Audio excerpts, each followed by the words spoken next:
Bienvenue dans ce nouvel épisode de mon podcast consacré à un sujet central et fondamental dans la vie de couple.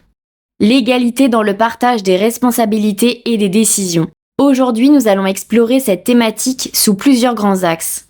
Nous prendrons le temps de développer chaque point en profondeur avec des exemples concrets et des outils pratiques. Le but de cet épisode est de vous aider à mieux comprendre les enjeux de l'égalité dans le couple et à identifier les actions concrètes que vous pouvez entreprendre pour améliorer l'équilibre dans votre propre relation. Partie 1. Pourquoi l'égalité est-elle essentielle dans un couple ? L'égalité dans le couple n'est pas seulement un idéal, c'est une nécessité pour garantir la santé et la durabilité de la relation. Les relations basées sur des dynamiques inégalitaires sont souvent source de tensions, de frustrations et de malentendus. Lorsque les responsabilités ne sont pas partagées de manière équitable, l'un des partenaires finit par ressentir un fardeau plus lourd que l'autre, ce qui peut affecter le bien-être mental, émotionnel et physique. La charge mentale est l'une des manifestations les plus évidentes de ce déséquilibre. Il ne s'agit pas seulement de réaliser des tâches, mais aussi d'y penser en permanence. Planifier les repas, anticiper les besoins des enfants, organiser les rendez-vous médicaux, etc. Cette charge mentale touche souvent de manière disproportionnée les femmes, mais de plus en plus d'hommes prennent conscience de ce phénomène et cherchent à le rééquilibrer. Les conséquences d'un déséquilibre peuvent être multiples. Baisse de l'estime de soi, conflits répétitifs, ressentiments accumulés et dans certains cas, rupture. À l'inverse, lorsque les tâches et les décisions sont partagées de manière équitable, le couple se renforce, la complicité augmente et chacun se sent respecté et valorisé. Partie 2. Les obstacles à l'égalité et comment les surmonter. Il existe plusieurs obstacles à la mise en place d'une égalité réelle au sein du couple. L'un des premiers obstacles est lié aux stéréotypes du genre. Depuis l'enfance, nous sommes imprégnés de normes sociales qui attribuent aux hommes et aux femmes des rôles spécifiques. Par exemple, on attend souvent des femmes qu'elles soient responsables des tâches domestiques et de l'éducation des enfants, tandis que les hommes sont vus comme les pourvoyeurs de ressources financières. Pour surmonter ces obstacles, il est essentiel de prendre conscience de ces stéréotypes et de les déconstruire. Cela passe par l'éducation, mais aussi par des discussions honnêtes au sein du couple. Chaque partenaire doit pouvoir exprimer ses attentes et ses besoins. La clé réside dans la communication. Un autre obstacle est le manque de temps. Avec des rythmes de vie effrénés, il est parfois difficile de planifier des discussions sur le partage des responsabilités. Cependant, ce temps de réflexion et de négociation est nécessaire pour instaurer un partenariat équitable. Il est important de se réserver des moments réguliers pour discuter de l'organisation familiale et de revoir la répartition des tâches. Partie 3. Le partage des tâches domestiques. Le partage des tâches domestiques est l'un des aspects les plus visibles de l'égalité au sein du couple. Il s'agit d'une problématique concrète et quotidienne. Souvent, ces tâches sont réparties de manière implicite, avec l'un des partenaires assumant certaines missions par habitude ou par nature. Mais cette répartition implicite peut vite devenir un fardeau invisible. Pour rééquilibrer la charge des tâches domestiques, il est recommandé de dresser une liste complète des tâches à effectuer sur une base quotidienne, hebdomadaire et mensuelle. Il peut s'agir du ménage, des courses, de la cuisine, du rangement, de la lessive, de la gestion des papiers administratifs, des réparations, etc. Une fois cette liste établie, le couple peut la diviser de manière équitable.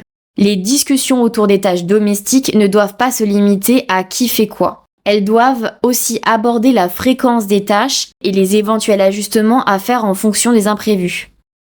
Partie 4. L'éducation des enfants. L'éducation des enfants est un autre domaine où le partage des responsabilités est crucial. S'occuper des enfants ne signifie pas seulement les surveiller, mais aussi organiser leurs activités, suivre leur scolarité, gérer les relations avec les enseignants et prendre des décisions concernant leur bien-être.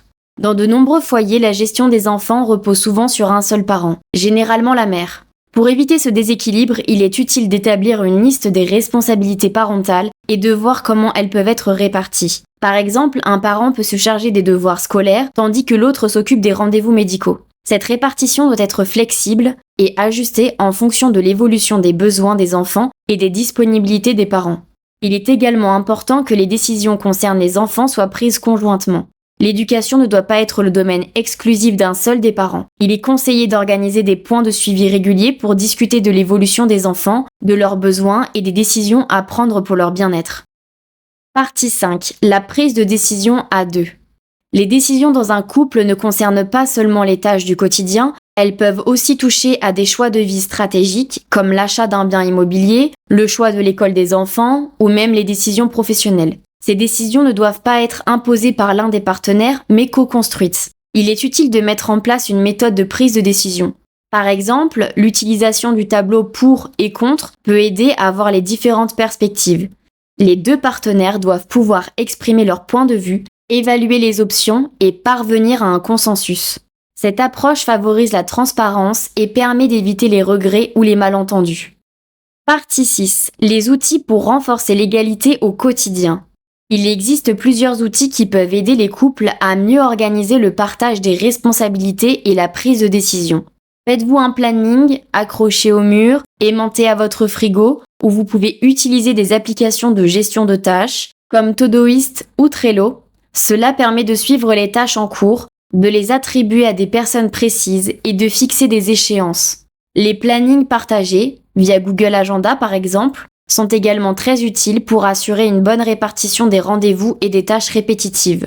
Moi personnellement dans mon couple, je nous ai fait un tableau sur un mois à l'aide de ChatGPT, je les ai ressortis et les accroche sur un pan de mur. Après vous pouvez très bien acheter un tableau magnétique et effaçable, c'est plus pratique et écolo. En plus de tous ces outils, il est possible de mettre en place des rituels hebdomadaires de réunion de couple. Ce moment privilégié peut permettre de discuter des imprévus, de revoir la répartition et la replanification des tâches, de faire le point sur les décisions à venir. Conclusion. L'égalité dans le couple est un cheminement. Elle ne se décrète pas du jour au lendemain, mais elle se construit progressivement. Cela exige de la communication, de la patience et de l'écoute mutuelle. Les outils et les méthodes présentés aujourd'hui peuvent être des leviers pour atteindre cet objectif. Si cet épisode vous a inspiré et a été utile pour vous, n'hésitez pas à en parler avec votre partenaire, à vous abonner, liker, commenter et partager. Et surtout, souvenez-vous que l'égalité dans le couple ne profite pas à une seule personne. Elle bénéficie à l'ensemble de la relation. On se dit à mercredi pour un prochain podcast. En attendant, prenez soin de vous.